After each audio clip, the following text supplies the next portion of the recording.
Reading होगी बेटा, फटाक से लिखेंगे आप। पद से हटाने की प्रक्रिया, पद से हटाने की प्रक्रिया। एकदम कुछ भी नहीं लिखना, आप बहुत कुछ पढ़ चुके। आर्टिकल आपने पढ़ा था 61, आर्टिकल 61 में क्या है? महाभियोग जैसी प्रक्रिया। लेकिन बाबू हटाने के लिए महाभियोग जैसी प्रक्रिया का प्रयोग किया जाता है। अगर सुप्रीम कोर्ट के जजों को हटाना है तो महाभियोग जैसी प्रक्रिया का प्रावधान, महाभियोग जैसी प्रक्रिया का प्रयोग किया जाता है। इतना लिखें, छोड़े आप इसको, पूरी प्रक्रिया आप पढ़ चुके हैं ना। लिखेंगे बेटा, अब तक 1993 में, लिखें बेटा 1993 में वी रामास्वामी, 1993 में वी रामास्वामी। ऐसे सुप्रीम कोर्ट के ऐसे 2 ही जज हैं, कुछ हुआ नहीं, किसी को नहीं हटाया गया अब तक किसी भी जज पर महाभियोग नहीं लगा है। प्रक्रिया प्रारंभ की गई थी, थोड़ा सा स्टार्ट की गई थी बेटा। आपने कहा 1993 में वी रामास्वामी। और नंबर 2 लिखेंगे बेटा, 2017-18 में दीपक मिश्रा, जस्टिस दीपक मिश्रा को पद से हटाने के लिए प्रस्ताव लाया गया था, पारित नहीं हुआ, कुछ नहीं हुआ है ना। अब तक किसी भी न्यायाधीश, किसी भी जज को नहीं हटाया गया, ठीक है ना। आप लिख रहे हैं बेटा 1993 में वी रामास्वामी को, लिख लिया। 2017-18 में दीपक मिश्रा को हटाने के लिए प्रस्ताव लाया गया था। उसी में नोट डालकर नीचे लिखेंगे, अब तक भारत के किसी भी न्यायाधीश पर महाभियोग नहीं लाया गया। अब तक किसी भी न्यायाधीश पर महाभियोग नहीं लाया गया। काम खत्म कर दें, अब तक किसी भी न्यायाधीश पर महाभियोग नहीं लाया गया। किस आर्टिकल, कितने से कितने आर्टिकल में सुप्रीम कोर्ट है बेटा? 124 से 147 तक। 124 में क्या कहा गया है? भारत का एक सुप्रीम कोर्ट होगा। सुप्रीम कोर्ट कहाँ है? दिल्ली में। सुप्रीम कोर्ट में कितने जज होंगे, नहीं होंगे, कितने कम ज्यादा, ये संख्या घटाना बढ़ाना किसका काम है? संसद का। 1950 में कितने थे? 1956 में कितने होंगे? 1960 में कितने होंगे बताएं? 1976 में कितने होंगे? 18। और 1986 में कितने होंगे? 26। 2009 में कितने होंगे? 31। और अभी कितने होंगे टोटल? 2019 में हो गए 34। अभी कुल जजों की संख्या कितनी सुप्रीम कोर्ट में? 34 है। घटाना बढ़ाना किसका काम है? संसद का काम है ना। तो याद रखिए 124। बेटा हमारे यहाँ न्यायिक व्यवस्था कैसी एकीकृत है, अमेरिका वाली कैसी है? दोहरी न्यायिक प्रणाली, वो सब समझाए आपको, बता दिए बेटा। और 124 के 2 में क्या है? नियुक्ति कौन करेगा? राष्ट्रपति। याद है कोलोजियम प्रणाली 1993 वाली, सब लिखे हैं आप, है ना। उसके बाद आप कह रहे हैं बेटा देखें 124 के 3 में कहा गया योग्यताएं क्या है? कै साल जज हो? 5 साल जज हो और कितने साल? 10 साल वकील हो, भारत का नागरिक हो। इनमें से कुछ भी ना, अगर वो 2 योग्यताएं, वकील और जज वाली जो योग्यताएं, अगर वो भी ना हो, राष्ट्रपति को लग रहा है कि बहुत बड़ा कानून का जानकार आदमी, तो उसे भी जज बनाया जा सकता है ना। शपथ कौन दिलाएगा? राष्ट्रपति, है ना। कार्यकाल कैसा साल है? 65 वर्ष की आयु तक पद पर रहेगा, है ना। पद से हटाने की प्रक्रिया ठीक महाभियोग जैसी है, आज तक किसी को नहीं हटाया गया, है ना।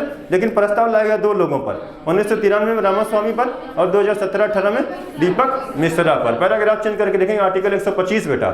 आर्टिकल 125 सुप्रीम कोर्ट के न्यायाधीशों का वेतन। आर्टिकल 125 यहाँ लिख दें, छोटा सा इतनी काम हो जाएगा बेटा। आर्टिकल 125 सुप्रीम कोर्ट के न्यायाधीशों का वेतन, प्रतिलब्धि आदि का वर्णन है। वेतन, प्रतिलब्धि आदि का, भत्ता है, वेतन है, प्रतिलब्धि और जो सुविधाएं हैं, है ना। वेतन और भत्ते का वर्णन किस आर्टिकल में है? 125 में। लिखें बेटा, जैसा संसद निर्धारित करे। काम खत्म करें, कुछ नहीं लिखना, लाख 2 लाख, है ना, कुछ नहीं। 2,80,000 लिखें, 2,50,000, कोई मतलब नहीं निकलेगा उसका, है ना। वर्तमान में कितना वेतन है सुप्रीम कोर्ट के मुख्य न्यायाधीश का? लिखें, सुप्रीम कोर्ट के मुख्य न्यायाधीश का वेतन वर्तमान में 2,80,000 है और अन्य न्यायाधीशों को जो 33 और है 2,50,000। लिखें फटाफट बेटा, जल्दी जल्दी कलम चलाएं, जल्दी जल्दी। सुप्रीम कोर्ट के मुख्य न्यायाधीश का वर्तमान में वेतन है 2,80,000, जो और 33 है ना, टोटल कितने हैं? 34। उनका कितना है? 2,50,000, है ना। और ये वेतन का निर्धारण कौन करेगा? संसद। घटाना बढ़ाना किसका काम है? संसद। आपातकाल में इनका वेतन, अगर इमरजेंसी लग जाए, देश की स्थिति खराब हो जाए, तो वेतन में कटौती हो जाएगी, है ना। तो कोई दिक्कत वाली बात नहीं। चलिए बेटा, आर्टिकल 125 लिख लिया। आर्टिकल 126 खटाक से लिख देंगे बेटा। आर्टिकल 126 एकदम हलवा टाइप का, एकदम आसान, एकदम आसान। 125 में वेतन है ना, 124 में क्या था? 124 में तो सब था जितना पढ़े हैं, वो 1 2 3 ना बांटे तो सब उसी में। सुप्रीम कोर्ट कहाँ है? दिल्ली में है ना।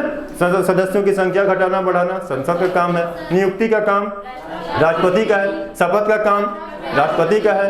कार्यकाल कितना है ना, योग्यताएं कितनी हैं, तो सब मिला जुला 124 की ही बात है। अगर 124 2 3 1 2 3 ना बांटे, सब 124 में है। 125 पहला आ रहा है ना, वेतन भत्ता। सुप्रीम कोर्ट के मुख्य न्यायाधीश की सैलरी वेतन कितना है बेटा, 280। अन्य लोगों की कितनी है ना।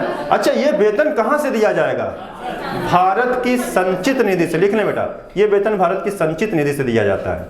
इनको वेतन कहाँ से दिया जाएगा, भारत की संचित निधि। लिखने की जरूरत ही नहीं थी बेटा, है ना, आसान बातें हैं, सब बार बार मिलेंगी आपको, है ना। आर्टिकल 126 लिखेंगे बेटा, आर्टिकल 126 यहाँ लिख देते हैं बेटा, है ना। आर्टिकल 126 लिखेंगे, कार्यवाहक न्यायाधीश की नियुक्ति राष्ट्रपति करेगा। फटाक से लिखें, 127 चल दें आप। आर्टिकल 126 लिखें, कार्यवाहक न्यायाधीश की नियुक्ति राष्ट्रपति करेगा। खत्म हो गया, जल्दी लिखें, कार्यवाहक न्यायाधीशों की नियुक्ति कौन करेगा, राष्ट्रपति करेगा। चलिए 127 लिख दें बेटा, तदर्थ न्यायाधीशों की नियुक्ति राष्ट्रपति करेगा। मोस्ट इंपॉर्टेंट है, पूछा इसी बार, तदर्थ न्यायाधीशों की नियुक्ति, एड हॉक बोलते हैं इसको अंग्रेजी में, है ना। तदर्थ न्यायाधीशों की नियुक्ति राष्ट्रपति करेगा। ऐसा किस आर्टिकल में लिखा गया है, 27।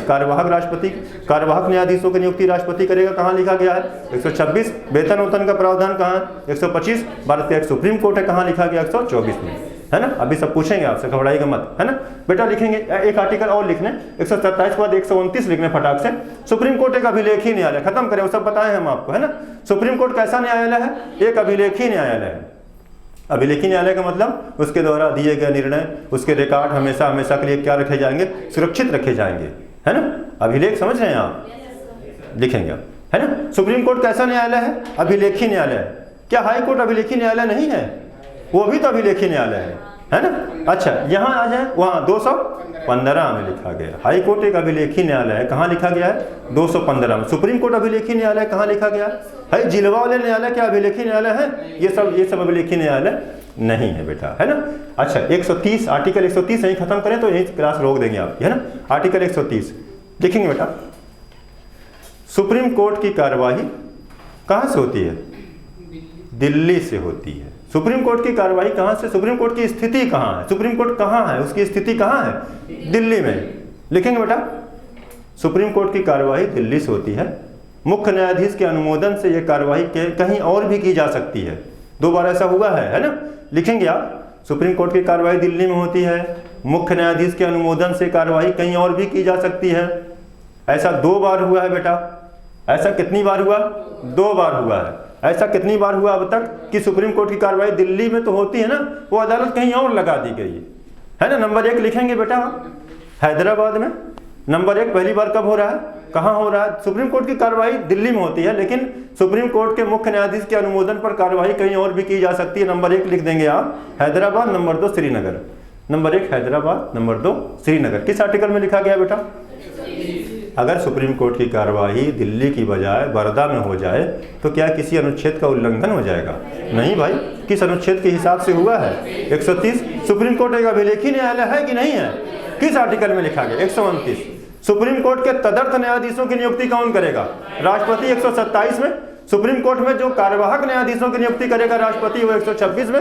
इनका वेतन और भत्ता का 125 में। भारत का एक सुप्रीम कोर्ट होगा, किस आर्टिकल में, 124 में। अच्छा, सुप्रीम कोर्ट का प्रावधान कितने से कितने आर्टिकल में है, 124 से 147 में। 124 में क्या है, सुप्रीम कोर्ट होगा, एक का सुप्रीम कोर्ट होगा, कहाँ है, दिल्ली में, है ना। अच्छा, सुप्रीम कोर्ट हमारा कब बना, 1950। उद्घाटन भी कब हो गया, 28 जनवरी 1950। पहले मुख्य न्यायाधीश हीरालाल जेकानिया। न्यायाधीशों की संख्या घटाना बढ़ाना हो तो काम कौन करेगा, अभी जरूरत है हमारे यहाँ, अभी बड़े काम वहाँ पर है, बड़ी व्यस्तता है बेटा, अभी चाहे तो बढ़ाया जा सकता है। कौन बढ़ाएगा, संसद। 1950 में कितने थे, 8 जज थे सुप्रीम कोर्ट में 1950 में। फिर बेटा 56 में कितने हो गए, 11। 60 में कितने हो गए, 14। और 76 में कितने हो गए, 18। 86 में कितने जज हो गए, 31। 26 और 2009 में कितने हो गए, 31। और 2019 में हो गए 34। कुल जज कितने हैं। कोलोजियम व्यवस्था कब आई थी, सब बताएं। इतने बड़े बड़े सवाल, ये मेन सवाल माने जाते हैं, आपको पता है बेटा। कोलोजियम व्यवस्था कब आई, 93 में। कितने जज होते हैं कोलोजियम में, 5। समझे आप। नियुक्ति कौन करता है इनकी, राष्ट्रपति। कार्यकाल कितना है, 65। वेतन वेतन कैसे दिलाएगा भाई, संसद जो निर्धारण करेगी। अभी वर्तमान में मुख्य न्यायाधीश का वेतन कितना है, 2,80,000। देखें, वेतन खर्च से याद हो गया, वेतन के लिए तो पढ़ रहे हैं आप तो, है ना। 2,80,000, बड़ा तेज बोल रहे हैं आप लोगों को। 2,80,000 नहीं मिलेगा, है ना, थोड़ा कम मिलेगा। लेकिन हाँ इतना मिलेगा जितने में आपका परिवार सब कुछ अच्छे से बेटा चल जाएगा, है ना। तो याद रखेंगे आप। तो खूब मन लगा के पढ़िए, खाली सबका वेतन पढ़ने के चक्कर में मत पढ़िए, अपना वेतन लेने के चक्कर में पड़ जाइए। सिर्फ फीस देना, लाइब्रेरी में दौड़ना, भटकना, है ना। सबसे अच्छी पढ़ाई है ऑफलाइन बेटा। हम भले ऑनलाइन पढ़ा रहे हों, लेकिन सबसे अच्छी अगर कोई पढ़ाई है तो ऑफलाइन पढ़ाइए, है ना। वह आपका समय बचेगा, समझे आप, चीज़ें काफ़ी क्लियर होंगी। और स्वास्थ्य के लिए इतना खतरनाक है ये, इतना बहुत ज़्यादा बताने योग्य नहीं, है ना। हम लोग पढ़ा रहे हैं जब से यहाँ पर ऑनलाइन, समय ही नहीं मिल रहा है, समझे आप। समय की बहुत बर्बादी है, भयंकर है, नुकसान भी बहुत ज़्यादा है, पैसा भी लगेगा, समय भी जाएगा, आँख भी जाएगी, रीढ़ की हड्डी भी क्रैक हो जाएगी, है ना। इसलिए सीधे सीधे मना कर रहे हैं आपको कि ऑनलाइन के चक्कर में बहुत ज़्यादा ना पड़े। एकदम जंगल में है, किसी पहाड़ की ऊंची चोटी पर है, कंचनजंगा पर है, नमचा बरुआ पर है तो ठीक है, नेटवर्क पकड़ रहा है तो पढ़ लीजिए। लेकिन आपके अगल बगल कोई कोचिंग संस्था है ना, छोटी ही कोचिंग सही, आप वहाँ जाइए, छोटा ही टीचर चाहिए, उसके संपर्क में जाइए। आपका एक ऑफलाइन गुरु होना जरूरी है। ऑनलाइन गुरु आपको वो मार्गदर्शन नहीं दे पाएगा जो ऑफलाइन गुरु देगा, है ना, समझे आप। ऑनलाइन सचिन तेंदुलकर के समय में ये ऑनलाइन नहीं था, है ना। उनको एक गुरु मिला ना, रमाकांत अचरेकर जैसा महान आदमी बना दिया, समझे आप। अब हम बड़ा दावा करें ऑनलाइन सीधे सीधे नुकसान, है ना। बड़े बड़े हमको पढ़ाने वाले इलाहाबाद यूनिवर्सिटी में, इवन क्रिश्चियन कॉलेज में मैं पढ़ा हूँ, है ना, बहुत बड़े बड़े प्रोफेसर हैं, है ना। इलाहाबाद यूनिवर्सिटी में बहुत बड़े बड़े प्रोफेसर, जिनकी किताबें पढ़ते हैं आप लोग, वो ऑनलाइन पढ़ाने वाले शायद आधी किताब न पढ़ पाए हो। जो लोग जितने लोग पढ़ा रहे हैं, चिल्ला रहे, हल्ला मचा रहे हैं, है ना, सही माने में वो 3% में किताबों की जानकारी उनके पास नहीं है। किताबें उठाइए तो उनका नोट्स फेल हो जा रहा है ना। आज जो आप चीज़ें पढ़े हैं, ऐसी ऐसी चीज़ें हमने बता दिया आपको, किसी एक चैनल को खोज डालिए, आपको नहीं मिलेगा। किसी एक किताबें खोज पढ़िए आप, किताबें सबसे अच्छी टीचर हैं आपकी, है ना, वो सिखाएंगे। आप यहाँ आइए, हम आपको ऑफलाइन सिखाते हैं, है ना। तो चीज़ें आपको क्लियर हो जाएंगी, आपके एक कंपटीशन का माहौल बनेगा, है ना। आप किसी को तो पछाड़ना चाह रहे होंगे, वहाँ अकेले बैठ करके क्या किसको पछाड़ेंगे आप। लाइब्रेरी में ऑनलाइन पढ़ रहे हैं आप, किसको पछाड़ेंगे, अपने आप को पछाड़ेंगे। आज 30 मिनट पढ़ेंगे, कल 32 मिनट पढ़ेंगे, अपने आप को पछाड़ देंगे आप, है ना। यहाँ आइए, यहाँ आपकी भेंट होगी एक से एक दिग्गज से, आपका मुकाबला होगा, है ना, महारथियों से, दिमागदार लोगों से। तब जा कर के आप चीज़ों को सीखेंगे और आगे बढ़ेंगे, तब जाकर तैयार होगा एक वो योग्य व्यक्ति जो नौकरी पाने लायक होगा, और आराम से वो नौकरी पा जाएगा, है ना। फिर भी जो कंचनजंगा नमचा बरुआ पर हैं जरूर देखेंगे, है ना?